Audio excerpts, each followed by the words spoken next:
ጊዜያዊ እግድን በተመለከተ ምንድነው ጊዜያዊ እግድ? እንዴት ይሰጣል? ጥቅሙ ምንድነው? በህጉ የተቀመጡትን መስፈርቶች አሟልተን ጥያቄ ስናቀርብ ለመከላከል ተብሎ የሚሰጥ ትዕዛዝ ነው። እግድ በባህሪው ክርክሮች እስኪጠናቀቁና ውሳኔ እስከሚያገኙ ልባት እስከሚያገኝ ድረስ የሚቆይ ነው። የተከራካሪ ወገን የሆነው ነገር ንብረቱን ለማጥፋት ለሶስተኛ ወገን ለማስተላለፍ እንዲህ ያደረገ ነው። ይሄ ድርጊት ደግሞ ሄዶ የማይተካ ሚና የማይተካ ጉዳት እኔ ላይ ያደርሳል የሚለውን ነገር በማረጋገጥ የሚሰጥ እግድ ነው የሚሆነው። የ50 ሚሊዮን ብር የ30 ሚሊዮን ብር ክርክር ሆኖ ሰውየው 300-400 ሚሊዮን ብር በየባንኩ ሊታገድበት ይችላል። ለከሳሹ አጣዳፊ እንደሆነ ሁሉ ለተከሳሹስ በዛች ታግዶ በሚቆዩበት ጊዜ ውስጥ የሚፈጠርበትን አደጋስ ማሰብ የለብንም ወይ? ምንድነው ባጭሩ እያልኩኝ ያለሁት እኔ ፍርድ ቤቶች አስቀድመው አጣሩ፣ ስፔሲፊካሊ ንብረት አምጡ የሚሉትን ትዕዛዝ እደግፋለሁ።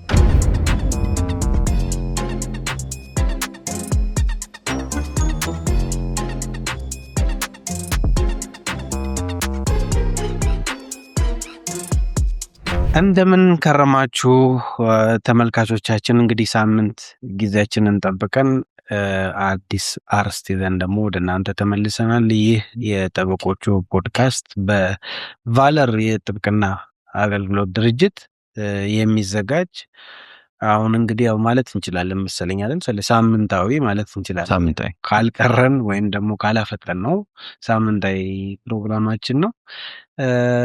እንግዲህ ተመልካቾቻችን ያው እስካሁን ድረስ አሁን ይዘን የምንመጣው እኛ ለእናንተ ካለን ልምድ ይጠቅማሉ የምንላቸውን ነገሮች ነው ለመምከር የምንሞክረው። አድራሻችን እዚሁ ቪዲዮ ላይ እንተዋለን። በአድራሻችን ደግሞ እስቲ የኔ ጉዳይ ለውይይት ብቁ ነው ብትወያዩበትና ሀሳባችሁን ሼር ብናደርግ የምትሉ ካላችሁ እንግዲህ ልታገኙና ሀሳብ ልትልኩልን ትችላላችሁ። ከህግ አንጻር ምንድን ነው የሚለውን ነገር እንወያይበታለን መነሻ ሀሳብ ወስደን። ስለዚህ እንግዲህ ለቤተሰቦቻችሁ እያካፈላችሁ ይህንን ፕሮግራም ሰፋ ያለ ማህበረሰብ እንድናገኝ እየተካፈላችሁ ቪዲዮዎቻችንን እያስተላለፋችሁ እንድትመለከቱ እንጋብዛለሁ። ሰለሞን የሰላም አዱኛ እዚህ ፊት ለፊታችሁ አለን። የዛሬው እንግዲህ የመረጥነው አርዕስት የፍትሐ ብሔር ጉዳይ የገንዘብ ወይም ደግሞ የመብት ክርክር ሆኖ ጥያቄ ክርክር ሆኖ በፍትሐ ብሔር ጉዳይ ላይ ጊዜያዊ እግድን በተመለከተ ምንድነው ጊዜያዊ እግድ? እንዴት ይሰጣል? ጥቅሙ ምንድነው? ይሄ ጊዜያዊ እግድን በተመለከተ እየገጠሙን ያሉ ተግዳሮቶችንና ምንድነው ማወቅ ያለብን ስለ ጊዜያዊ እግድ የሚለው ለማብራራት እንሞክራለን። እንግዲህ በጠቅላላው ሳይሆን በወፍ በረር ለማብራራት እንሞክራለን። እንግዲህ ከባልደረቦቼ እንጀምርና ጊዜያዊ እግድ ምን ማለት ነው የሚለው ትንሽ ክላሪፋይ ብታደርጉልን ብታብራሩልን ነቃ ለማለትም ማለት ነው። ከነባ መሆናችሁን ሳምንቱን ያው ሳምንቱ አድካሚ ነበር። እየጨረስን ነው። ሳምንቱ አድካሚ ነበረ፣ ግን ለዚህ ፕሮግራም የሚሆን ጉልበት ሰላም ራሱ ቁርስ አልበላም እንደ እያልኩ ከወጣ ትንሽ እኮ ጥያቄ ፈጥሮ ቁርስ ምሳ ኦልሞስት ትክክል ነው። ያው ስለ ጊዜያዊ እግድ ነው እንግዲህ ዛሬ ውይይት የምናደርገውና ጊዜያዊ እግድ በምንልበት ጊዜ ምንድን ነው ከሚለው ስንነሳ እንግዲህ በባህሪው ጊዜያዊ እግድ አስቸኳይ የሆኑ ጉዳዮች በፍትሐ ብሔር ክርክር ሂደት ውስጥ አስቸኳይ የሆኑ ትዕዛዞች ፍርድ ቤቱ እንዲሰጥ በምንፈልግበት ጊዜ በቂ ምክንያት በህጉ የተቀመጡትን መስፈርቶች አሟልተን ጥያቄ ስናቀርብ ተጨማሪ ጉዳት እንዳይደርስ በተከራካሪ ወገኖች ላይ በተለይም ደግሞ ክስ በሚመሰርተውና እግድ በሚጠይቀው ወገን ላይ ተጨማሪ ጉዳት እንዳይደርስ ክስ የጠየቀበት ምክንያት ጉዳይ ዋጋ እንዳያጣ ንብረት እንዳይወድም ለመከላከል ተብሎ የሚሰጥ ትዕዛዝ ነው። ይህም ጥያቄ የሚያቀርበው ኦብቪየስሊ ከሳሽ ነው የሚሆነው። ይህንን ጥያቄ የሚያቀርብበት ደግሞ በህጉ የተቀመጡ የተለያዩ መስፈርቶች አሉ። ጥያቄውም ተቀባይነት እንዲያገኝም ፍርድ ቤት ከግምት ውስጥ የሚከታቸው በህጉ የተቀመጡ መስፈርቶችም አሉ። ይህንንም ጥያቄ ራሱ የሚቀርብበት ጊዜም ከስነ ስርዓት ህጋችንም መገንዘብ እንችላለን። ግን በዋነኝነት እግድ ማለት በጊዜያዊነት የሚሰጥ ትዕዛዝ ነው። ምናልባት እንግዲህ ውሳኔ በሚሰጥበት ጊዜ ያ እግድ ቋሚ ሆኖ ሊቀጥል የሚችልበት ሁኔታ እንደተጠበቀ ሆኖ ማለት ነው። ፍርድ ካረፈበት ጊዜያዊ የሚሰጥ ነው። አስቸኳይ ነው። በባህሪው ጉዳት እንዳይደርስ የሚከላከል ነው። በከሳሽ ጥቅም ላይ የፍርድ ቤትም ውሳኔ በሚሰጥበት በውሳኔ አሰጣጥ ሂደት ውስጥ ማለትም በክርክር ሂደት ውስጥ ዳኝነት የተጠየቀበት ጉዳይ ዋጋ እንዳያጣ በሚል አስቀድሞ የሚሰጠው ትዕዛዝ ነው ማለት ነው። ስለዚህ በእኔ በኩል ይሄ ነው። አዱኛ እዚህ ላይ በእርግጠኝነት የሚጨመሩ ሀሳቦች አሉ። የመጣልኝን ነው ተናገርኩትና ምንም የሚነሳ ነገር የለም። አብዛኛው ተደስተዋል። እግድ ማለት ምን ማለት ነው፣ እንዴት ነው የሚሰጥ የሚለውን ነገር ተነስቷል። እግድ የምንሰጥባቸው ወይም ደግሞ እግድ ጠያቂው ሊያባላቸው የሚገቡ ነጥቦች ሊሆን ይችላሉ የሚለውን ነገር ለዛ ለማንሳት እንሞክር።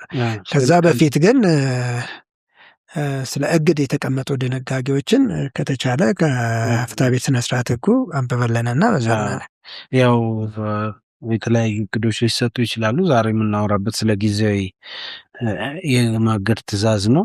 ይሄ ደግሞ በፍትሐብሔር ስነ ስርዓት ህጋችን 154 የሚሸፈነውን ነው ልናወራ። እሱን እስቲ አነበዋለሁ። ብዙ ጊዜ ህግ ሲነበብ ብዙ ሰው ግልጽ አይደለም፣ ኢቭን ራሱም ሲያነበው ግልጽ አይደለም የሚል እንትን አለ። ዞሮ ግን በውይይት የምናደርገው ስለሆነ ይዘቱን ላምፎ አንቀጽ የፍትሐብሔር ስነ ስርዓት ህጋችን የኢትዮጵያ አንቀጽ 154 ነው ማነብላችሁ። የማገድ ትዕዛዝ ጊዜው ስለሚሰጥበት ሁኔታ ይላል። በክርክር ላይ ስለሚገኝ ጉዳይ ቀጥሎ የተመለከተው ሁኔታ በመሐላ በተደገፈ ቃል ወይም በሌላ መንገድ ሲረጋገጥ፣ ሁለት መንገድ አለው። በመሐላ በቃለ መሐላ ምለህ ቴምብር ተለጥፎ ምለህ የምታቀርበው አለ፣ ግልጽ ለማድረግ ለተመልካቾቻችን። ሁለተኛው ደግሞ በማስረጃ አስደግፈ ዝም ብለህ በተራማ ቤታ አይነት ይቀርባል ነው። ኖርማሊ ግን በቃለ መሐላ መደገፍ አለበት። ግን ሲረጋገጥ ለክርክሩ መነሻና ምክንያት የሆነው ንብረት የሚጠፋ የሚበላሽ ወይም ተከሳሹ ለሌላ ሰው አሳልፎ ለመስጠት ለመሸጥ ወይም በሌላ ዘንድ በተሰጠ ውሳኔ ንብረቱን ያለአግባብ አዛውሮ ለመስጠት ወይም ለመሸጥ ያቀደ መሆኑ የታወቀ እንደሆነ ይላል። ይሄ ንብረቱ ስፔሲፊካሊ ንብረቱ ሊጠፋ እንደሚችል ከታሰበ በተለያየ በብልሽት የተለያየ ምክንያት የተቀመጠበት ቦታ ሊሆን ይችላል። ይህን እዚህ ቦታ አስገብታችሁ ቁጥራቸው አስቀምጡ ይላል ሊሆን ይችላል። እንዳይበላሽ ቅድሚያ ተሸጦም ገንዘቡ ይቀመጥ ሊሆን ይችላል። እንደዚህ አይነት ነገሮች አንደኛው የሚሰጥበት አግባብ ነው። ሁለተኛው ደግሞ ተከሳሹ የባለመብቶችን ጥቅም ለመጉዳት ሲል ንብረቱን ለማጥፋት ለሌላ ሰው አሳልፎ ለመስጠት ያቀደ የዛተ ወይም ያሰበ መሆኑ የተረጋገጠ እንደሆነ ነገሩ በፍርድ እስኪወሰን ወይም ሌላ ትዕዛዝ እስኪሰጥ ድረስ ንብረቱ እንዳለ እስኪወሰን የሚለውን አጽንኦት ስጡልኝ። ወይም ደግሞ ሌላ ትዕዛዝ እስኪሰጥ ድረስ ንብረቱ እንዳለ እንዲቆይ፣ ከመጥፋት እንዲድን፣ እንዳይበላሽ፣ ለሌላ ሰው ተላልፎ እንዳይሰጥ፣ ወደ ሌላ ስፍራ እንዳይዛወር፣ እንዳይባክን ወይም ከዚህ በላይ ባሉት ኃይለ ቃሎች የተዘረዘሩት ነገሮች እንዳይፈጸሙ ፍርድ ቤቱ እንዳይፈጸሙ ለማስቆም ማለት ነው። ፍርድ ቤቱ አስፈላጊውን ትዕዛዝ ይሰጣል። እንዳይፈጸሙ የሚል አስፈላጊውን ትዕዛዝ ይሰጣል ነው የሚለው። እንግዲህ የፍትሐብሔር ስነ ስርዓት ህጋችን አንቀጽ 154 እንግዲህ ይሄ እግድ ከስራው ወይም ደግሞ ፕራክቲካሊ በስራ መቼ ነው የሚሰጠው?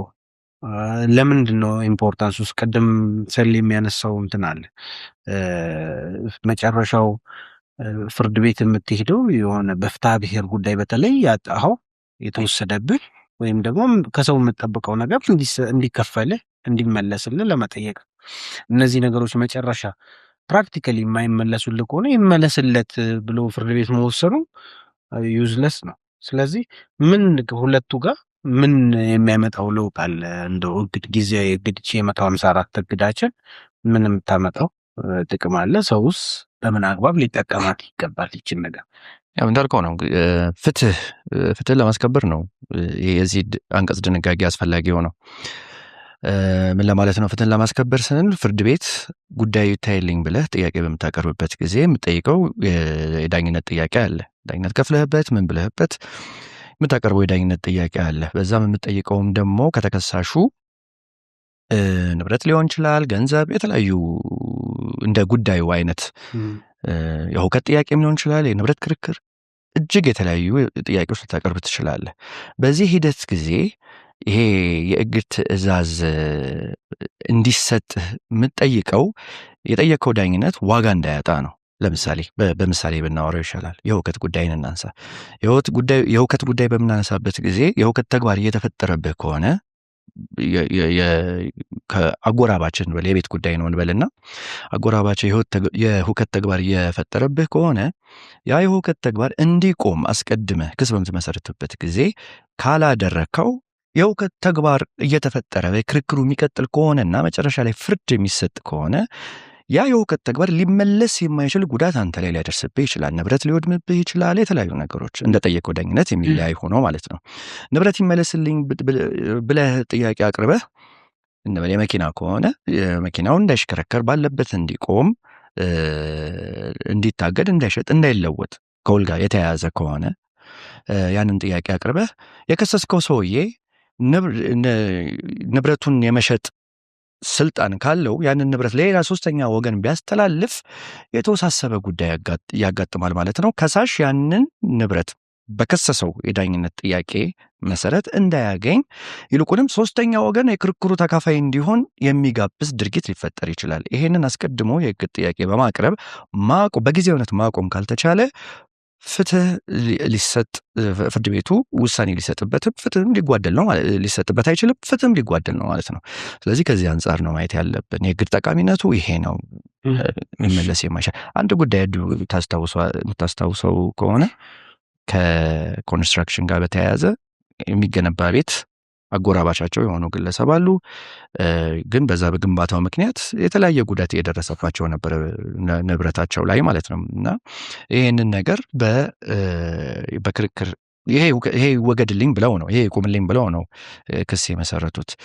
ግን በዚህ በክርክር ሂደት እግድ ባይሰጥ ይሄ እየተፈጠረ ያለው ጉዳት እንዲቆም ጊዜያዊነት እግድ የማይሰጥ ከሆነ ያ ጉዳት ይቀጥላል። ንብረታቸው ላይ የደረሰ ያለው ጉዳት ይቀጥላል። ዳኝነት ሲጠይቁ ወይ መዝገብ ሲከፍቱ ከነበረው የጉዳት መጠን ክርክሩ በሚያልቅበት ጊዜ 3 እጥፍ 4 እጥፍ ሆኖ ሊገኝ ይችላል እና ይሄንን ለመከላከል ነው የግድ። እስቲ ምናልባት ከእንትንስ አንግል ከተመላሽስ የምጠይቀው መብት አሁን ከማስቆም አንግል ጥቅሙ ይሄ ነው። እዚች ላይ ምናልባት ትንሽ ልጨምር የምፈልገው እንግዲህ ቅድም በፍትሐብሔር ሕጋችን ላይ የተቀመጡትን የተነበበውን ነገር ስንመለከት በዋነኛነት የተቀመጡ ነገሮች አሉ። እግድ እስከ መጨረሻው ዝም ብሎ አንዴ ተሰጥቶ የመጨረሻ የሌለው የሚቆም ነገር አይደለም። እግድ በባህሪው ክርክሮች እስኪጠናቀቁና ውሳኔ እስከሚያገኙ እልባት እስከሚያገኝ ድረስ የሚቆይ ነው። ይህንን እግድ ለመጠየቅ እግድ ጠያቂው በመሰረታዊነት ሊያሟላቸው ከሚገቡ ነገሮች ውስጥ አንደኛው ነገ ክርክሩ ሄዶ ሲጠናቀቅ የሚያስከብርበትን የክርክሩ ውጤት ፍሬ የሚያፈራበትን ነገር ለማስጠበቅ ነው። ሁለተኛው ደግሞ ትልቁን የሚጫወተው ተከራካሪ ወገን ያንን ንብረት የሚያጠፋ ይዘቱን የሚቀይር የሚሆን መሆኑን ማስረዳት መቻል አለበት። የቃለ መሐላም የሰነድ ማስረጃውም የሚመጣው ነገር እሱን ነገር ይዞ ስለሆነ የሚመጣው ሄጄ ብከራከር የተከራካሪ ወገን የሆነው ነገር ንብረቱን ለማጥፋት ለሶስተኛ ወገን ለማስተላለፍ እንዲህ ያደረገ ነው። ይሄ ድርጊት ደግሞ ሄዶ የማይተካ የማይተካ ጉዳት እኔ ላይ ያደርሳል የሚለውን ነገር በማረጋገጥ የሚሰጥ እግድ ነው የሚሆነው። የእግድ ትዕዛዝ ነው የሚሆነው እና ፍርድ ቤቶች መጀመሪያ ሊያረጋግጡ ከሚገባቸው ነገሮች ውስጥ እውነት እንደተባለው የማይተካ ሚና ሊያደርስ ይችላል ወይስ አይችልም የሚለውን ነገር ሚዛናዊ አድርገው መቀመጥ መቻል አለባቸው። ይህንን ማድረግ ሄዶ ከዓላማው ጎን ለጎን የሚሰጠው ጠቀሜታ የፍርድ ቤቶችንም ተአማኒነት እንዲጨምር እድል ይሰጣል። ምክንያቱም ሰው ወደ ፍርድ ቤት ሄዶ የሄደበትን ዓላማ ማሳካት ካልቻለ ፍርድ ቤቶች ላይ የሚፈጥረው ነገር አለ። ስለዚህ ተከራክረን ውጤት አገኝበታል የሚለውን ነገር አድርጎ በጊዜ ሂደት ውስጥ የፍርድ ቤቶችን ተአማኒነት እየጨመረ እንዲመጣ ከሚያደርጋቸው ነገሮችና አንዱ ነገር ስለሆነ እሱን በአግባቡ ለማስቀመጥ ነው። ለዚህም ነው በተለይ መጥፋት፣ ሊጠፋ ነው፣ ሊዘዋወር ነው፣ ሊያመልጥ ነው የሚባሉ ነገሮች ካሉ የእግድ ሂደቶች ውስጥ ከሚደረስ ይሄዳሉ። ክስ ሳይመሰረትም ቢሆን እስከሚመሰረት ድረስ የሚሰጥባቸው የእግድ ሂደቶች ስላሉ በዋነኛነት ለተከራካሪ ወገኖች የህገ መንግስቱን አንቀጽ 40 በማይጻረር መልኩ ዋስትና ለመስጠት የሚደረግ ነው ብሎ መውሰድ ይቻላል ማለት ነው። ትክክል። ከዚህም አሁን ማጠናከር የምፈልገው ከፍርድ ቤቶችና ከግዱ ከተከራካሪ ወገኖች ከከሳሹ ወገን ያለው ጥቅም እሱ አሁን የተገለጹትም ነገሮች ይሆናሉ። ፕላስ አዱኛ ደግሞ አሁን ከፍርድ ቤቱም አንጻር ያለው የገለጸው ሀሳብ አለ ተጨማሪ። ደግሞ ፍርድ ቤቶች ከተአማኒነትም ባለፈ ክርክርንም የማሳጠሪያ መንገድ አድርገው ሊጠቀሙት ይገባል እግድን። እንዴት ማለት አሁን ብዙ የገንዘብ ጥያቄዎች ላይ የሚገጥመን ነገር አለ። አይ ተከራክሬ በ2 ዓመት በ3 ዓመት ብሩን በመልስ ይሻላል። አሁን ከመታረቅ ሰውየው ዕዳ እንዳለበት ያውቃል፣ መክፈል እንዳለበት ያውቃል። አይ መመልሰው ይመጣል፣ ለምክርም ይመጣል። ለምን ሴትል አታረግም? ለምን ተጨማሪ ወጪ ትዳረጋለህ ሲባል አይ ሰላም ይሄ ነው አሁን ያለብኝ የፋይናንሻል ችግር ብሩን ብጠቀምበትና ቢሰራበት ይሻላል የሚል አይነት እንትን ያላቸው ተከሳሾች ይገጥሙናል። አንዳንድ እነሱን ምንድነው ማበረታታት ሳይሆን እነሱን ዲስከሬጅ ከማድረግ ወይም ደግሞ ወደ ስምምነት እንዲመጡ ከማድረግ አንጻር ፍርድ ቤት የሚሰጠው እግድ መሰረታዊ ጥቅም አለው። በተዘዋዋሪ ጉዳዮች በክርክር ሂደት ከመጠናቀቅ በዚሁ ባጭሩ ሁኔታ እልባት ሊያገኙ የሚችሉበት ዲስከሬጅ ያደርጋል፣ እንዲያጥር ያደርጋል። እዚህ ጋር 10 ሚሊዮን ብር የሚከራከር ከሆነ 10 ሚሊዮን ብር ያለው ባንክ ወይም ደግሞ ተመጣጣኝነት ያለው ንብረት ከታገደበት እንደማያነክ ወለዱን የጠበቃ የምናምን የ2 ዓመቱን ቆይታ ወጪ ጨምሮ ከዛ ንብረት ላይ እንደሚወሰድበት ካወቀ ዋይኖት አሁን ሴትል ላድርገው። አሁን ደግሞ የአስማሚ የተፈጠረ ስርዓት አለ በፍርድ ቤት ክርክር ሲጀመር እግድህን አሰጥተው ወደ አስማሚ የምትሄድ ከሆነ ተከራካሪ ወገኖች ወደ ስምምነት የሚመጡበትም እንትን ይጨምራል ነው።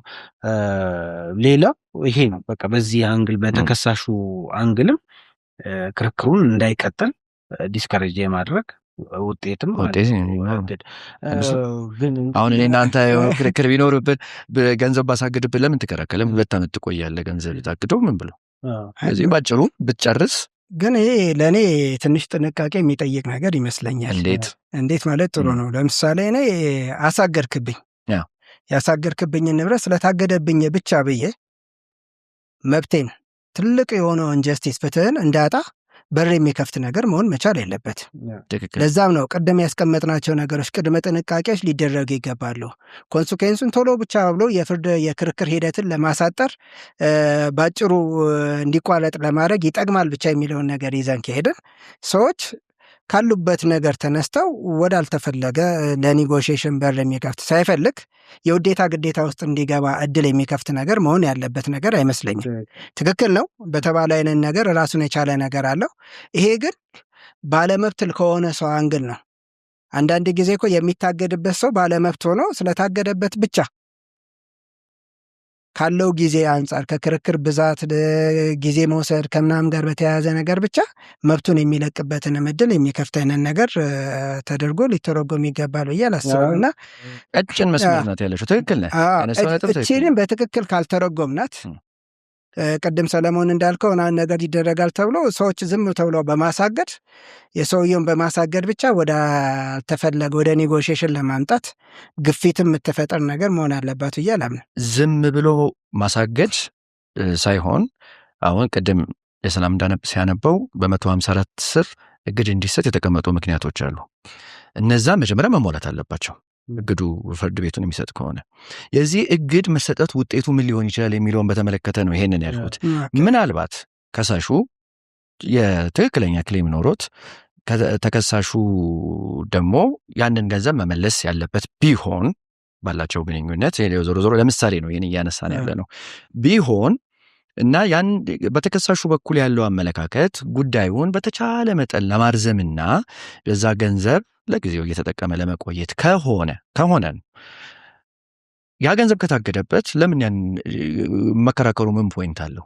ለምን ወጪ ያወጣል? ያንን ክሌም ዲፌንድ በማድረግ ያው እያልኩ ያለሁት ከሳሽ ትክክለኛ ክሌም አለው፣ ተከሳሽ ያንን ገንዘብ መክፈል አለበት የሚለውን መነሻ አድርጌ ነው ማለት ነው።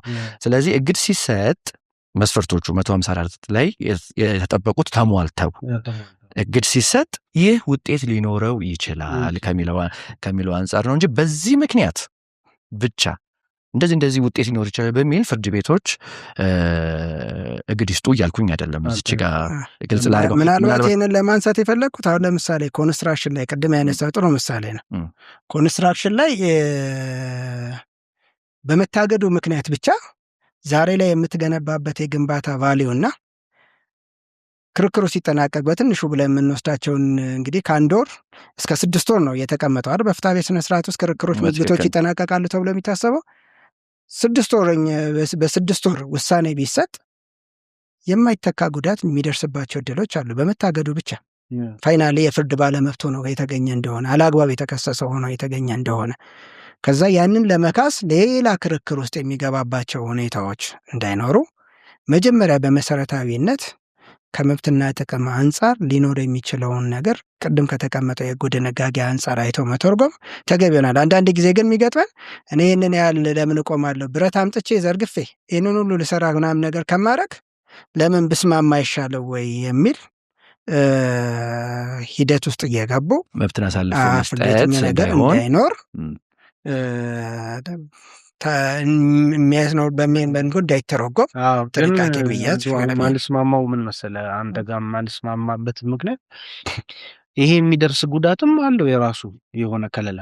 ይሄ የሚደርስ ጉዳት ተገማች ያልሆነ ከፍተኛ ጉዳት ቢደርስ እግዱን ያሰጠው ሰው ከወንጀል ኃላፊነት ጀምሮ ማለት ብዙ ጊዜ ይዘነጋል። እኔም ደጋግሜ ያቀርቤ ፍርድ ቤቶችም ዝም የተበቃ ሰው ቃለ መሐላ አቅርቦ ለፍርድ ቤት የቃለ መሐላው ይዘት ትክክለኛ ካልሆነ ጉዳት ሊደርስበት መሆኑ ካልተረጋገጠ በትክክል ያ ሰው ንብረት እያሸሸ አንተ እንዳልከው ስራ ላይ ያለ ሰው ሆኖ ተጨማሪ ልማት እየሰራ ያለ ሰው እያስቆመ ከሆነ አንደኛ ያ ቃለ መሐላው በውሸት ነው የቀረበው፣ በሐሰት የቀረበ ቃለ መሐላ የራሱ የሆነ ብዙ ኮንሲደር አይደረግም። በነገራችን ላይ ፍርድ ቤቶች ይህንን እንትን ካለኝ በስራ ካለኝ ልምድ ፍርድ ቤቶች ያንን እንትን አይወስዱትም፣ ከቁም ነገር አይወስዱትም። አንዳንዴ የሐሰት ቃለ መሐላዎች ቀርበው ይሄ መቀጣት አለበት በሐሰት ነው ይህን ቃለ መሐላ ያቀረበው ስትል በቃ እግዱን ያነሱልሃል ምናምን እና ሌሎች መፍትሄ ይሰጠዋል እንጂ እዛ ላይ ተመልሰው ቃለ መሐላው ብለው ጠንከር አድርገው የሚጠይቁበት እንትን አሁን ለዘብ ማለት ነገር አለው። እኔ እሱን አልቀበለውም። ግን ለዘብ ማለት ግን ዞሮ ምንድነው ሂደትን ማጥበቅ አለብን። ይሄም እንዳይመጣ ጉዳትም እንዳይመጣ ቃለ መሐላው ጀምሮ ኃላፊነት እንደሚያመጣ ከተረዳ ከዛ ይሄ ሰውዬ ጉዳት የሚደርስበት ሰውም በኋላ እንደሚካስ ካወቀ ፍትሐዊ በሆነ መንገድ ይቀጥላል ማለት ነው። ይሄም በሐሰት ቃለ መሐላ አያቀርብም። ተመጣጣኝ ያልሆነ ጉዳት ባደርስ ደግሞ እጠየቃለሁ የሚለው ስሜት ስላለ ዝም ብሎ እየተነሳ እግድ ዝም ብሎ እንደ ካርድ አይመዘዝም ማለት ነው። እግድ አሉ አንዳንድ ክርክሮች ላይ በእኛ ሙያ ባለሙያዎች አሉ። በቃ እግድን መስጠት ማሰጠት የማሸነፊያ መንገድ እጅ እግርህን ያሳስረዋል። ሂሳቦች ሁሉ ከታገዱ ለምሳሌ አዱ ያለው ተፈጻሚ የሚሆንበት ጊዜ አለ። በቃ የሚሰራ ሰው መንቀሳቀስ ነው የሚፈልገው። ይህን ሰውዬ ከፍዬ እንቅስቃሴን ብቀጥል ይሻላል የሚል ኢፍትሐዊ የሆነ ሪሌሽንሺፕ ውስጥ ሊያስገባ የሚችልበት እኔ ለምሳሌ እንደው ምንድነው እንበል ብዬ ነው እንጂ የሆነ ጊዜ ሲያስጨንቁኝ የነበረው የይዞታ ማረጋገጫ ካርታ ይዘ ከሚመለከተው አካል ተገቢ የሆነ የግንባታ ፍቃድ ይዘ ወደ ግንባታ ልትገባ ስትጀምር ይሄ ቦታው የኔ መሬት ነው፣ ሳርስበት የነበረ የአርሶ አደር መሬት ነው የሚሉ ክርክሮች ይነሳሉ። ፍርድ ቤቶች ያንን መነሻ አድርገው ያው ከተነሳላቸው ነገር ተነስተው ይታገዳል። ይሄንን እግድ መነሻ በማድረግ ግንባታዬን ባቆም ይሻላል፣ ክርክሩን ብቀጥል ይሻላል በሚል የሚገቡበት አላስፈላጊ የኔጎሽዬሽን ስምምነቶች ውስጥ የሚገቡባቸው አይነት ሁኔታ ጎንዮሽ ድርድር የሚነሳባቸው ሁኔታዎች አሉ። እነዚህ ሂደቶች ሄዶ የሚፈጥሯቸው ነገሮች ስላሉ እነዚህን ነገር ለመከላከል ደግሞ የሚያሳግደው አካል ዋስትና እንዲያቀርብልህ ጥያቄ ታቀርባለህ፣ ስነስርዓት ህጉ ስለሚደግፈ። እነዚህ ነገሮች የመቀበል ትሬንዶች ደግሞ በፍርድ ቤቶች ብዙ ጊዜ አይታይም። ብዙ ጊዜ እንደነዚህ አይነት ጥያቄዎችን ተቀብለው ዋስትና ያስይዝ የሚሉ አይነት ነገሮች ስለሌሉ አንዳንድ ጊዜ የሚያመጣቸውን ኮንሲኩዌንሶች ታሳቢ ያደረገ ትርጓሜ ሊሹ ይፈለጋል ለማለት ፈልጌ ነው። ያንን የትሬንዱ መነሻ ግን ምናልባት ዋስትና ሲዝ ብሎ ጥያቄ የሚያቀርበው ተከሳሹ ሊደርስበት የሚችለውን ኪሳራ፣ ጉዳት በተገቢው መንገድ በማስረጃ አስደግፎ ማቅረብ አለበት። የበርደንም አለበት። ምናልባት ተቀባይነት እያገኘ ያልሆነው በዚች ክፍተት እንዳይሆን ምናምን ለትሬንድ ሳይሆን ተከራካሪ ወገን ይህን አሟልቶ ጉዳት የደረሰብኝ ነው፣ ጉዳት ይደርስብኛል፣ በተጨባጭ ሁኔታ ማስረጃውን አሟልቶ ከማቅረብ ካለማቅረብ አንጻርም እንድናየው ፈልጌ ነው። ባላንስ የማድረግ አይደለም። በእርግጥ አሁን ያው ባለመስማማት እንስማማ ልታሳየ የምትችለው ነገር ኢንፍሌሽንን ነው የምታሳየው። ማንም ነገር የሚያውቀው አይነት ነገር ነው። ያ ነገር እንዲህ እያልክ ነው እንጂ ምን አይነት ማስረጃ ነው የምታሳየው? ነገ ይሄንን ያህል ይደርሳል የዚህ ዋጋ የዚህ ማቴሪያል ብለህ መገመት አትችልም። ይቻላል። የመጣበትን ነገር ነው መነሻ የምታደርገው እንጂ ነገ ሊቀንስም ሊጨምርም የሚችልባቸው ነገሮች እኮ አፕል ሊያደርጉ ይችላሉ፣ አናውቀውም። ግን ታሳቢ የምታደርገው ነገር ከመጣው ትሬንድ አድርገህ ካስት ነው የምታደርገው። ያንን ነው ለፍርድ ቤቱ ለማስረዳት የምትሞክረው እንጂ በሰነድ ማስረጃ ደረጃ እንዲያደርገህ ታቀርባለህ ማለት ወይና ይቀርባል አይቀርብም የሚለው አስቀድሜ መደምደም ባልችልም ግን ላለመስማማት በርጀኑ ግን አሁን ወደ ግዱ ፖይንት ስንመለስ እነዚህ ተጓዳኛው የሚነሱ ብዙ ክርክሮች አሉ፣ ብዙ ኢሹዎች ስላሉ እግድ ምንድን ነው፣ እግድ ደግሞ የሚጠቅምበትን ፖይንት ነው መሰረታዊ ለተመልካቾችም እንትን ያደረግነው። ማንም ሰው ወደ ክርክር ሲገባው የሚያስፈጽምበትን ነገር አውቆ ቢገባ አሳግዶ መግባት ተገቢ ነው፣ አትዘናጉ ነው። ንብረት የምትከራከርበት ንብረት ክርክሩ ሲያልቅ ተሸጦ ወደ ሶስተኛ ወገን ተላልፎ ጨርሶ ይሆናል። አንድ የውርስ ኬዝ ነበረ፣ አልቋል ኦልሬዲ። ውርስ የሚከራከሩበት ንብረት ያ እጁ ላይ ያለው ሰው በአጋጣሚ በታሪክ አጋጣሚ ሰነድ ያገኘው ሰው ሸጦታል፣ ጨርሶ ኦልሬዲ አስተላልፏል። ሶስተኛ አራተኛ ወገን ተላልፏል። ንብረቱ የራሱ ሂደት ቢኖረውም ያንን የምታስከብርበት ግን ስቲል ሂደቶቹ እየተራዘሙ መብትህ እየራቀ ነው የሚሄደው። ስለዚህ እግድ ከዛ አንጻር ጠቃሚ ቀዳሚ እርምጃ መሆኑን እንዲረዱት ነው እንትኖች ተመልካቾቻችን፣ ቤተሰቦቻችን እንትን ማለት ነው። እኔም ለማንሳት የፈለኩት ያው የእግድ መሰጠት ክርክሮች በአጭር ጊዜ እንዲቋጩ አንድ በር ይከፍታል ተብሎ እንደታሰበ ሁሉ በአቋራጭ በሆነ መንገድ ደግሞ መብት የሚያሳጡ እንዳይሆኑ ሁለቱም ባላንስ ማድረግ እጅግ ጠቃሚ ነው የሚለውን ነገር እንዲያስ ስለፈለኩ እንግዲህ ያው እኛ ዲስከሽን ላይ ሆነን የምናቀርበው ለቤተሰቦቻችን እንግዲህ እኛም ሙያ ተጋሪዎችም አሉ በዚህ ክፍል። በተለይ ደግሞ ልንመጣበት የምንፈልገው ፖይንት አለ። አሁን እየተለመደ ያለ ፍርድ ቤቶች ጋር እየተለመደ ያለ የእግድ አሰጣጥ ሂደት አለ እና ከሱ አንጻር እንደዚህ እግድ ጥቅሙንም የሚያመጣቸውንም ችግሮች በጥንቃቄ መታየት እንዳለበት ሁሉ እየዘረዘመ ከጥንቃቄው አንጻር የተጋነነ ጥንቃቄ እየተወሰዱ ክርክሮች ፍሬ አልባ እየሆኑ እኛም የልፋታችን ውጤት ሳይታይ የሚቀርበት ፍርድ ቤቶችም የለፉባቸው 30 ገጽ 20 ገጽ ውሳኔዎች ጽፈው ውሳኔዎች ብቻ ከቤት ቤት ኮፒ እየተደረጉ የሚዞሩበት ሁኔታ የሚፈጥር አንዳንድ አሰራሮች እያየን ስለሆነ ነው አንድ ይህንን የውይይት አርስት ያደረግነው። እስቲ ከነዚህ አንጻር እግድ ሲሰጥ ስለ አስተያየት የተከሳሽ አስተያየትን መጠየቅ፣ እግድ ሲሰጥ አጣሩና ንብረት የት ነው ያለው እርግጠኛ ሳትሆኑ እግድ አንሰጥም ሲጠየቅ ማለት ነው የሚሉ ጥያቄዎች አሉ። ከነዚህ ነጥቦች አንጻር አሁን እየተለመዱ የመጡ በፍርድ ቤቶች አካባቢ እየተለመዱ የመጡ ምናልባት ያው እኛ የታየንን ለማሳየት ነው። ከቤተሰቦቻችን መሀል ፍርድ ቤት አካባቢ የሚሰሩ አሉ፣ ሌሎች ጠበቆች አሉ፣ ዳኞች አሉ፣ የተለያዩ ህግ ባለሙያዎች አሉ። እኛ የታየንን ከእግድ ጠቀሜታና ዋጋ አንጻር እነዚህ እየመጡ ያሉ ነገሮችን እሱን ፎከስ አድርገን ደግሞ ብንወያይበት ያው እየሰፋ እንዳይሄድ ማለት ነው። አርስታት እንግዲህ የእግድ በሚሰጥበት ጊዜ ያው ቅድም በጨረፍታ ነካክተነዋል። ፍርድ ቤት የእግድ ትዕዛዝ በሚሰጥበት ጊዜ የተከሳሽን መብት ለማስጠበቅ እንደሆነ ሁሉ የተከሳሽንም መብት ከግምት ውስጥ መክተት ይኖርበታል። ይህንን ለማስጠበቅ የሚችለው ስነ ስርዓቱም እንደሚፈቅደው ተከሳሹ አስተያየት እንዲሰጥ በማድረግ ነው።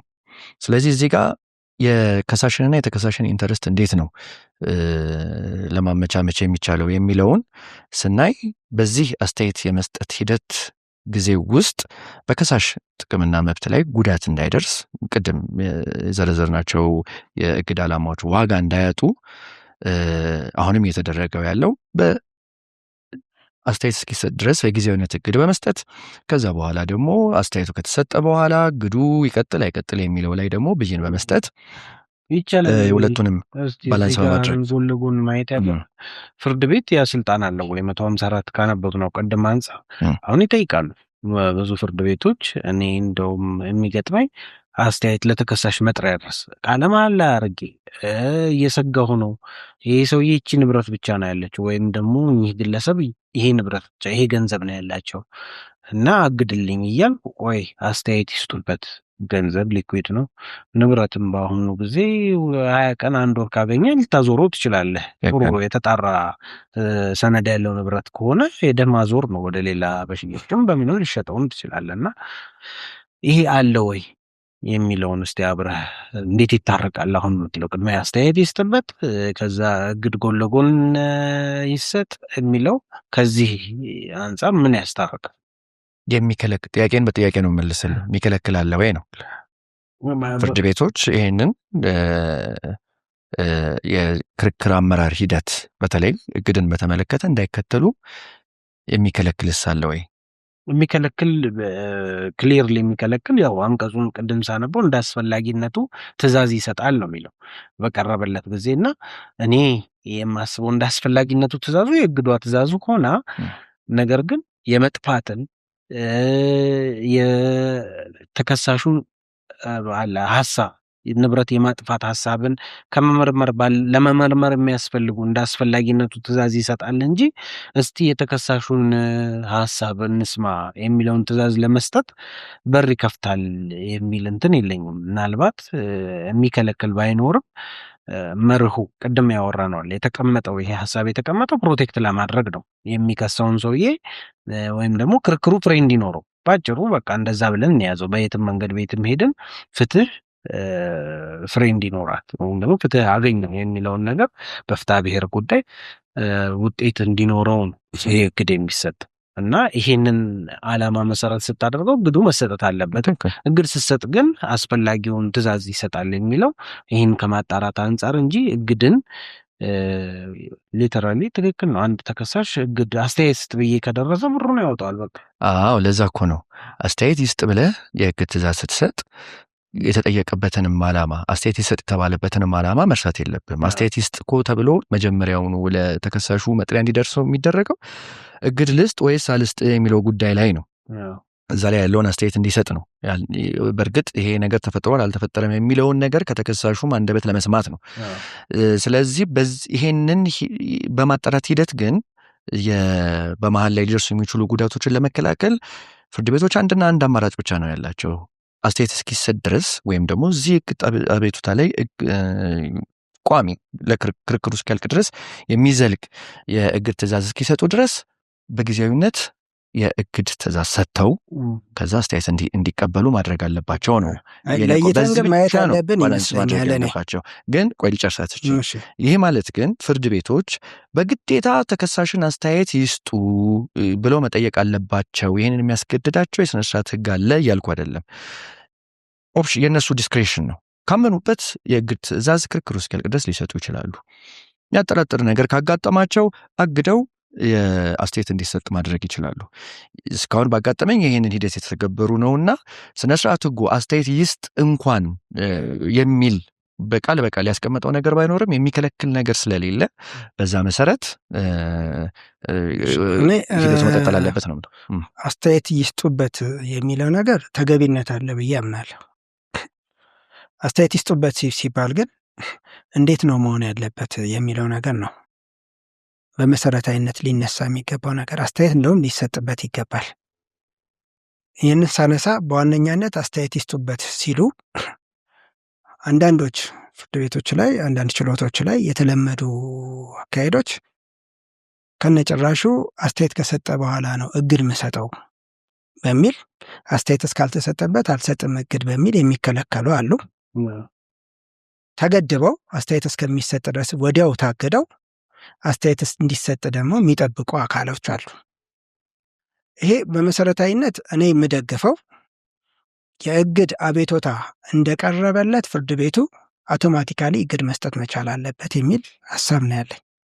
የእግድ አሰጣጡ ላይ ግን አስተያየት እስከሚሰጥበት ድረስ አስተያየቱ ከተሰጠ በኋላ እግድ በባህሪው ሊነሳ የሚችል ስለሆነ ለማንሳትም እግዱን ለማስቀጠልም ክርክሩ እስከሚጠናቀቅ ድረስ በጊዜ ገደብ አስተያየት እስኪሰጥበት ድረስ ማድረግ ጠቃሚ ነው የሚሆነው። ምክንያቱም ይሄ አስተያየት መስጠት የሚባለው ነገር ቅድም ሲነበብ የነበረውን የ154ን ዓላማ ሊያሳካ የሚችል ነው ብዬ አስባለሁ። አላግባብ በሆነ መንገድ ቃለ መሃላ ተፈጽሞ የቀረበላቸው ነው፣ እውነት ንብረቱ ሊጠፋ ሊዘዋወር ሊችል ነው ወይስ አይደለም የሚለውን ነገር፣ ምክንያቱም በዛን እግድ በተጠየቀበት ሰዓት ሊያጣሩት የሚችሉበት ነገር ስላልሆነ ሊያጣሩ የሚችሉት አስተያየት በመስጠት ስለሆነ ዓላማውን እንዲያሳካ ማድረግ የሚቻለው አስተያየት ሲሰጥ ነው።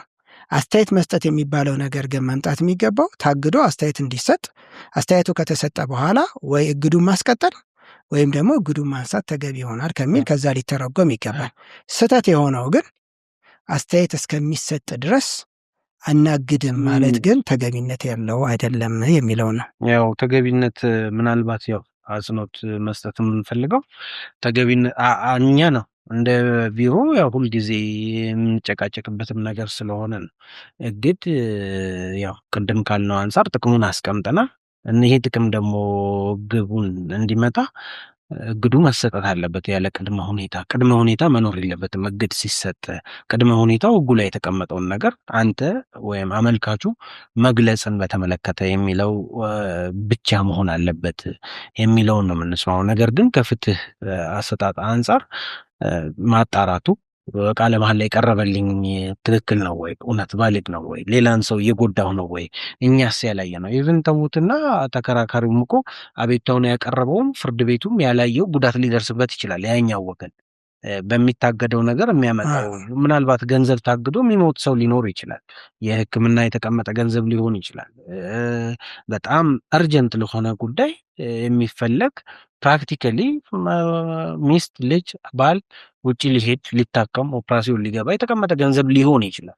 ያ እነዚህ ሁሉ አሉ ማናያቸው ነገሮች ማለት። ስለዚህ አስተያየት መስጠቱ ቫልዩ ያለው ነው። አስተያየቱን እንደግፋለን። ነገር ግን መቼ የሚለው እግዱ ተሰጥቶ አስተያየት ተቀብሎ ከዛም በኋላ ቀጣይ ስቴፕ የሚወሰድበት ቢሆን የሚለው የኛ ሀሳብ ነው። እንደ ሀሳብ አቋማችንም ግን ሌላ ደግሞ ተጨማሪ ጀስቲፊኬሽን ኖሮት ወይም ደግሞ ደጋፊ ክርክር ኖሮት የሚቀርብ ሀሳብ ሊኖር ይችላል። ይሄንን በዚህ እንትን ካደረግነው ሁለተኛውስ አጣሩና ነው። አሁን እየተለመደ የመጣው ነገር የእግድ አቤቱታ ስታቀርብ ነው ለባንኮች ይሰጥልኝ ብር ሊኖሩ ይችላል። ለ27ቱም ባንኮች ይሰጥልኝ ብለህ ልታቀርብ ትችላለህ። ወጪው ያንተ ነው። ኮፒ የምታደርገው አንተ ነህ። የምታስመጣው ማህተም ትከፍላለህ። ባንኩ ጋር ሄደህ አገልግሎት ትከፍላለህ። ነገር ግን አሁን ፍርድ ቤቶች በብዛት ኖ ሂድና የተወሰኑ ባንኮች ቀንሰህ አምጣ ወይም ደግሞ ሂድና ገንዘብ የት ባንክ እንዳለው አረጋግጥና ና ወይም ንብረት የቱ ጋር እንዳለው አረጋግጥና ና ለሁሉም ክፍለ ከተማ አልሰጥም የሚል በግልጽ ብዙ ፍርድ ቤቶች መመለስ የማንችላቸው የሰጡ እንትኖች አቤቱታዎች። ከዚህ አንጻር ምን ታስባላችሁ? ማለት ምንድን ነው ጀስቲፊኬሽኑ? ይህንንስ ይፈቅዳሉ? 154 ማጣራት ግዴታን ይጥላሉ? ንብረት የት እንዳለው እንደተባለው የኔ ራስ ምታት ትልቁ ነገር አሁን የተነሳው ነጥብ ነው። ንብረት አጣርተህ ና ማለት ተከራካሪ ወገን በራሱ እነዚህን ንብረቶች ማጣራት የሚችልበት አቅም አለው ወይ ተብሎ ከተወሰደ በዛ ልክ ነው ብዬ አላስብም። አብዛኛው ፍርድ ቤቶች ይህንን አቋም ከማንጸባረቃቸው በፊት ይጣራ የተባለባቸውን የተቋማት ባህሪ በደንብ በአግባቡ ማወቅ ይጠበቅባቸዋል። ለምሳሌ አንድ ጠበቃ የደንበኛውን ሚስጥር የመጠበቅ የመያዝ ኃላፊነት እንዳለባቸው ሁሉ የፋይናንሻል ተቋማት ከሆኑ እነዚህ የፋይናንሻል ተቋማት በቀላሉ ያው ለግለሰቦች ከተፈቀደላቸው ተቋማት ውጪ ሚስጥር ተላልፎ አይሰጥም። እኔ እንዲታገድልኝ የምፈልገው ባንኮች ውስጥ ያለ ገንዘብ ከሆነ በከላይ ስም የተመዘገበ ገንዘብ አለ ወይስ የለም፣ ከላይ እናንተ ጋር ባንክ አካውንት ተከፍቷል ወይስ አልከፈተም የሚለውን ነገር ባንኮች በቀላሉ ትዕዛዝ ካልመጣላቸው በስተቀር አይሰጡም። በተመሳሳይ የማይንቀሳቀስ ንብረት ምዝገባ ላይ ያሉ ተቋማትንም ካየን እነዚህ ተቋማት ወይ ውክልና ሊኖር ይገባል የማንነቱን ለመጠየቅ፣ አለበለዚያ አይሰጡም። እነዚህ ተቋማት ለመስጠት የፍርድ ቤት ትዕዛዝ ይዘህ መጥተሃል ወይ እንድንፈተሽልህ እንድናይልህ ብለው የአገልግሎት አስከፍለው የሚሰጡ አካላቶች ናቸው። ከዚያ አኳያ በግለሰብ ደረጃ የተከራካሪ ወገንን ንብረት ወይም የገንዘብ እንቅስቃሴ እዚህ ቦታ አለ ወይ የሚለውን ነገር ማጣራት አጥርተው ማቅረብ የማይችሉ በመሆናቸው ምክንያት አጣርተ ይዘና የሚባልበት አግባብ ተገቢነት ያለው ነው ብዬ አላምንም። ከዚህ ይልቅ በፍርድ ቤቶች በታገዘ መልኩ በሚጠረጥረው አካባቢ አለ የሚላቸውን ተቋማት ትዕዛዝ በመስጠት አጣርቶ እንዲመጣ ማድረግ ተገቢነት ያለው ነው ብዬ አስባለሁ። ይህንን አለማድረግ በራሱ ቅድም ስናነሳቸው የነበሩ ነገር ለንብረት መሸሽ የማይተካ ጉዳት ለማድረስ በር የሚከፍቱ ነገሮች በመሆናቸው ምክንያት የሕግ ትዕዛዙን አጣርታ ይዘህ ስትመጣ ነው ትዕዛዙን የምሰጠው ማለት ዓላማውን ያሳካል የሚል እምነት የለኝም። ተጨማሪ እዚህ እንትን ላይ ምናልባት የቅድሙ ወደ አንቀጹ ልንመለስ ነው። ወደ አንቀጹ ስመለስ አሁን ምናልባት ስጋቶች ይኖራሉ። የ50 ሚሊዮን ብር የ30 ሚሊዮን ብር ክርክር ሆኖ ሰውዬው 300-400 ሚሊዮን ብር በየባንኩ ሊታገድበት ይችላል የሚል ስጋት ወይም ስራ ሊያቆም ይችላል የሚል ስጋት ሊኖር ይችላል። ንብረቶች ደግሞ ተደራርበው ሊታገዱ ይችላሉ የሚል ስጋት ይሏል ፍርድ ቤቶችም። ያው የቱ ጋር እንደሆነ ከነዚህ ንብረቶች ውስጥ ለይና አምጣ። ቅድም እንዳልነው እግድ ጠቀሜታውን በደንብ አስቀምጠናል። መታገዱ ከፍርድ ቤት ከተከራካሪ ወገኖች አንጻር ያለውን ጥቅም ማድረግም እንዳለበት ለቤተሰቦቻችን መክረናል። እግድ መጀመሪያ ውጤት እንድታገኝ ማለት ነው አለ። አንቀጹ ላይም የመሰለውን ትዕዛዝ ያስቀጥላልም ያስቆማልም ሊያሻሽልም ይችላል። እግድም የሚሻሻልበት ሁኔታ ስላለ እነሱን እኔ እግዱን በደፈናው ተሰጥቶ መጀመሪያ ሁሉም ተቋማት ጋር ተሰጥቶ በሚመጣው መልስ አግባብ የሚሻሻልበት ሁኔታ አሰራር ቢፈጠር የተሻለ ነው የሚል ነው እምነቴ። ምክንያቱም ከሚያመልጠው መብት አንጻር ተገድቦ ከዛ በኋላ በአስቸኳይ ሁኔታ ልክ በታገደ ጥያቄው እንደመጣ መፍትሄ የሚሰጥበት ነው። እኔ ያለብኝ ክርክር የ30 ሚሊዮን ነው። እኔ የታገደብኝ 300 ሚሊዮን የሁሉም ፕሮጀክት ብር ታገደ። ስለዚህ ለሰራተኛ ደሞዝ ለተለያዩ ጀስቲፊኬሽኖች አቅርቦ መከፍለው የለም ብሎ ሲመጣ ፍርድ ቤቱ ነው ኦኬ ይህንን ለቀናል በራሱ ዲስክሬሽን ኢቭን ከሳሹንም አስተያየት ሳይሰጥ ማዘዝ የሚችላቸው ነገሮች አሉ። አንዳንድ ጊዜ እሱም ላይ ያቺ ትመጣለች ያቺ ችግር ትመጣለች። አስተያየት ይስጥበት ያሳገደው ወገን መብቱን ነው የሚጠይቀው። መብቱ እስከ 30 ሚሊዮን ከሆነ 300 ሚሊዮኑ ላይ አያገባውም። ፍርድ ቤት የራሱን አቋም ወስዶ ጠንከር ያለ አቋም በቃ ከዚህ በላይ ያለውን ለቀናል ማለት መቻል አለበት። አስተያየት ሳይሰጥ በተፋጠነ መልኩ ፍትህ ይህም ስለሆነ የተከሰሰው ሰውዬ መጠቃት ስለሌለበት ማለት ነው። ስለዚህ ከዚያ ግን ተመዛዝኖ ቢሄድ ጥሩ ነው ከመዝጋት በር ብዬ አስባለሁ። ጥሩ ነው ያነሳችሁት ነጥብ። ዞሮ ዞሮ ግን አሁን የሚሰጠው ትእዛዝ አንጻር ነው አይደለ?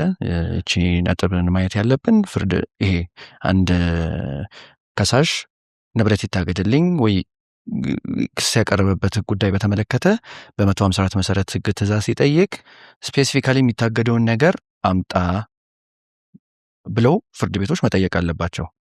እንደዛ ብለው እየጠየቁ ነው። ይሄ ደግሞ ችግር እየፈጠረ ነው። ከሳሹ አስቀድሞ ይህንን ሊያጣራ የሚችልበት አቅምም እድልም የለውም። እንደዚህ በሚሆንበት ጊዜ የከሳሽ መብት ይጎዳል፣ ጥቅም ይጎዳል እያለን ነው አይደለ ያለ ነው። ግን ይሄ በርደኑ የዚህ በክርክሩ የሚደርሰውን ጫና ተገቢ ባልሆነ መልኩ ወደ ተከሳሹ ሽፍት ማድረግ አይደለም ወይ? ወደ ተከሳሹ ማዞር አይሆንብንም ወይ?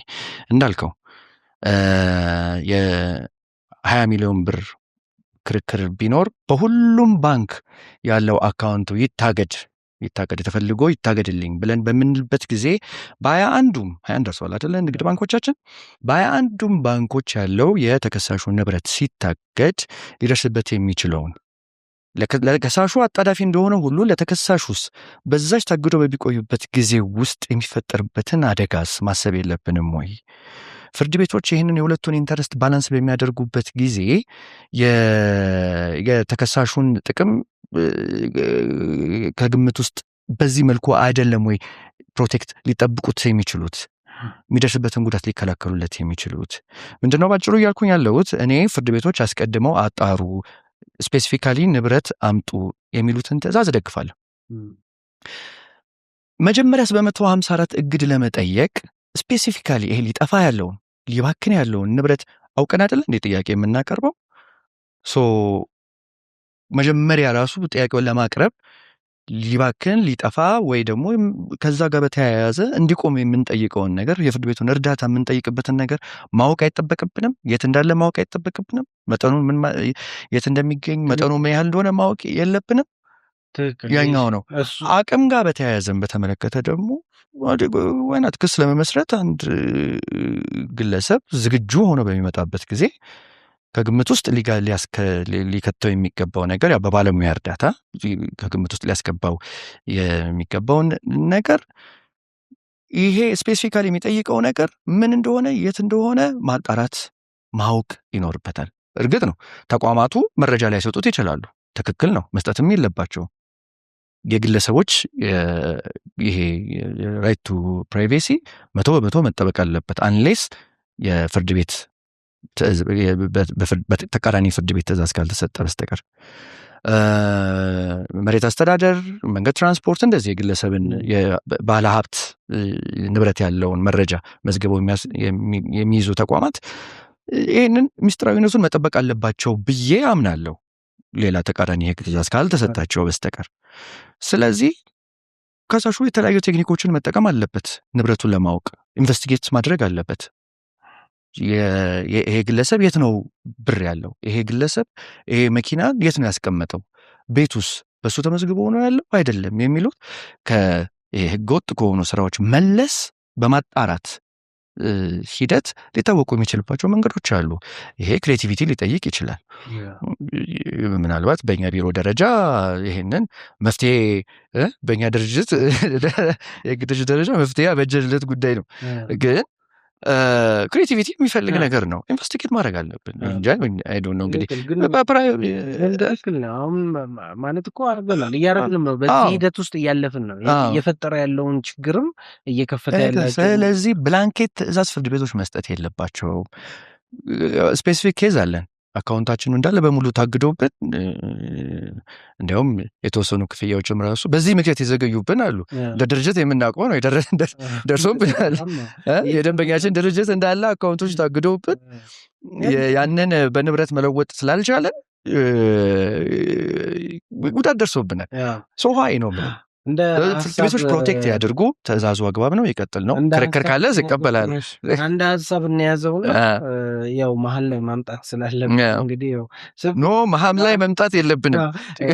ሰፊ ነው የሚሆነው ሰፊ ስለሚሆን ያው ተመልካቾቻችንንም እንደ ሳይተኛ ቁጭ አድርገን ማሳደር እንዳይሆንብን ሁለቱም የተጠበቀ ነው። ሁለቱም ልዩነት ያው የሙያችንም ያስገድደው የሀሳብም ያተረጓጎምም ያፈጻጸምም ልዩነት ያጋጥማል።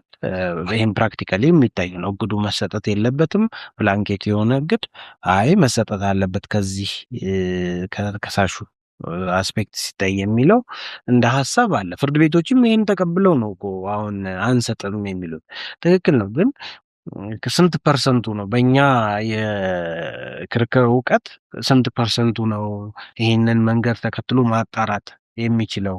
የተለያዩ ባንኮችን የተለያዩ የሰውየውን የዕለት ተዕለት ውሎ አጣርቶ የት ነው ሊኖረው የሚችለው የሚለውን አጣርቶ ማቅረብ የሚችለው ስንት ነው የሚለው አብረው ግን ምናልባት ያነሳቸው ሁለት ፖይንቶች ናቸው። አንደኛው የሚታገድበት ሰው ላይ የምናመጣውን በርደን ነው ለማንሳት የሞከረው። አላግባብ በመታገዱ ምክንያት እግድ ይነሳልኝ በሚል ለምንድን ነው ሌላ ጫና የምንፈጥርበት በሚል ያነሳቸው ነገሮች አሉ። ያ ጫና የሚመጣባቸውን ሁኔታዎች ግን ያንን ጫና ልንቀንስበት የሚገባበትን እድል ግን ለማየት የሞከረ አልመሰለኝም። ያ ማለት ምን ማለት ነው? ለምሳሌ እያስቀመጡ ያሉት ለእያንዳንዱ ባንክ እስከ ብር 10 ሚሊዮን ወይም እስከ 5 ሚሊዮን ድረስ ካለ ታግዶ ይቆይ ነው የሚሉት። እኔ አንዱ ባንክ ስሄድ ያ ባንክ 10 ሚሊዮን ካገኘው እነዛን የእግድ ትእዛዞች ወደ ሌላ ትእዛዝ ይዤ መሄድ ይጠበቅብኛል ብዬ አልገምትም። እንደዛ አድርጎ ከሆነ እዚህ የታግዶ ከሆነ ምንድነሱም ነገር ከሆነ ፐኒሽ የሚደረግበት ሌሎች አቅጣጫዎችን መከተል ይጠይቃል። ኢቨን ፍርድ ቤት ሳይመጡ አንዱን ብቻ በማሳገድ በቃኝ ብሎ ያው ኦቨርኦል እያየን ያለ ነው የጀስቲስን ሀሳብ ስለሆነ እያየን ያለ ነው። እዚህ አግኝተ መታገዱን እያረጋገጥክ ሌላውም እየሄድክ ዝም ብለህ ማሳገድ ከቅልብ ቦናም የሚመጣ ነገር አይደለም። የክርክርንም ዓላማ ያሳካ ነው ብዬ አላስብም። የአልቲሜት ጎሉ አንድ ባንክ ላይ ከተገኘ በዛ ባንክ ላይ የተገኘው ገንዘብ ግን እስካልሞላ ድረስ ሌሎች ባንኮችን ማየት መዳሰስ ይጠይቃል። ሌላው አብሮ ሊነሳ የሚገባው ገንዘብን በተመለከተ ነው። አይታቸው ከሆነ ገንዘቡ ቢወጣ ቢሸሽ ቢጠፋ የማይተካ ጉዳት ይደርስብናል ብለን ነው እየጠየቅን ያለን። በባህሪያቸው ሊወጡ ሊጠፉ በላችሁ የሚችሉ ነገሮች ስለሆኑ በዚህ ጊዜ 40 ሺህ ብር ሊያወጣ ተዘጋጅቷል ወይም ይህንን ያህል ብር ተዘጋጅቷል የሚለውን ነገር ሰርቴን ሆነን የምናቀርብበት አይደለም ከገንዘብ እንቅስቃሴ ጋር የተያዘ ነገር። ስለዚህ ታሳቢ መደረግ የሚገባው ሁለቱን አንድ ላይ ባላንስ ማድረግ ይጠይቃል የሚል ነገር ነው። አመሰግናለን። እንግዲህ ክርክር አታሱ ካልኩል መስፋት አለብን። ሰብሳቢያችን ሰዓታችን አንጻር እነዚህን ሳይዶች እንይዛለን። ግን ያው አንድ አሁን ኤክስፒሪየንስ ገልጬ ወደ መሀል የሚያመጣ ነገር ምንድነው? አንድ ችሎት የሰጠው ትእዛዝ እዚህ ባንክ እስከዚህ ቢሊዮን ብር ያግድ፣ ይሄ ባንክ ያገደውን ብር ለዚህኛው ባንክ ይግለጽ፣ ይሄኛው ባንክም እዚህ ድረስ። በቅርብ ጊዜ በጣም የሚያስደስት እግድ ነው የተሰጠኝና ወደ 6 ባንኮች ካላገኛችሁ እያለ አንዱ ለአንዱ እንዲጽፍ ከትልቁ ወደ ትንሹ አድርጎ የሚገመትበት የቱን ነው የምትገምተው አሉኝ። ንግድ ባንክ፣ አዋሽ ባንክ፣ ዳሽን ባንክ እንደዚህ እያልክ ችሎት ላይ ጠየቁ። ከዛ ንግድ ባንክ ካላገኘ ለአዋሽ እንዲጽፍለት። ማን ነው የሚጽፈው ማለት ነው? ንግድ ባንክ እግዱን ለሁሉም አድርስ። ንግድ ባንክ አዋሽ ግን የምታግደው ንግድ ባንክ ያገደውን ሲገልጽልህ ነው ይላል እግዱ። ዝርዝሩ አጻጻፍ በጣም ደስ የሚል እግድ አሰጣጥ ነበር። የሁለቱንም ባላንስ ያደረገ እስከ 10 ሚሊዮን ብር ንግድ ባንክ አግድ፣ 10 ሚሊዮን ካልተገኘ ለአዋሽ ባንክ ያገኘውን መጠን ገልጸህ ጻፍ። አዋሽ ባንክ፣ የንግድ ባንክ ያገደውን መጠን ስታውቁ በሱ ላይ ተጨማሪ 10 ሚሊዮን ብር የሚሞላ እንድታግዱ እንደዚህ እያሉ ነው የጻፉት እግዱ እና ኤኒዌይስ እንደዚህ መንገዶች አሉ። የእግድ ኢምፖርታንስ ይህን ያህል ካስቀመጥን እነዚህ የልዩነት ሀሳቦች አሉ። ነገር ግን ያው የሚያመዝነውን ወስደን እግዶች የምናጣራበት የተመዘገቡ ንብረቶች፣ ገንዘቦች የት እንዳሉ የምናጣራበት ሲስተም እስካልተፈጠረ ድረስ ፍርድ ቤቶች ደረጃ በደረጃ እያዩ ባላንስ እያደረጉ እግድ ያለ ቅድመ ሁኔታ የሚሰጥበትን ከዛ በኋላ ቅድመ ሁኔታው ደግሞ ቶሎ ቶሎ መልስ የሚሰጥበትን ሁኔታ ያው ተከሳሹን መብት በማይጎዳ መልኩ ቅድም እንዳልነው ተጨማሪ የታገደበት ገንዘብ ካለ ወዲያውኑ ውጤቱ ሲመጣ ማንሳት፣ ከዚህ ባንክ ውጭ ያለው ተነስተዋል የሚልበት ሲጠይቅ ከዚህ ብር በላይ ያለው ተነስተዋል እያሉ የሚገልጹበት ሁኔታ ቢፈጠር የሚለውን እንትን እናደርጋለን። እንግዲህ ያው በክርክር እልባት ልንሰጠው አንችልም፣ ሀሳብ ነው። እኛ ሀሳባችን ከገጠመን ችግር አንጻር አይተን ነው ይህን ሀሳብ ያቀረብነው። ተመልካቾቻችን ደግሞ ተጨማሪ ነገር ጥያቄዎች ካሏችሁ በአድራሻችን ላኩልን። የዛሬውን እንግዲህ ፕሮግራማችንን እዚህ ላይ እንቋጨውና ተጨማሪ ክርክሮችን በተለያዩ መንገዶች ወደዚሁ የሚያመጡ ክርክሮች ይኖሩናል ወደፊት። አብራችሁን ቆዩ። እናመሰግናለን። እንግዲህ ሼር እያደረጋችሁ ለሌሎች መረጃው እንዲደርሳቸው ቪዲዮዎቻችንን፣ አድራሻችንን ጠበቆቹ ፖድካስት የሚለውን እያሳወቃችሁልን አብረን የህግን እውቀት ለማስፋት እንሞክር። እናመሰግናለን። እናመሰግናለን።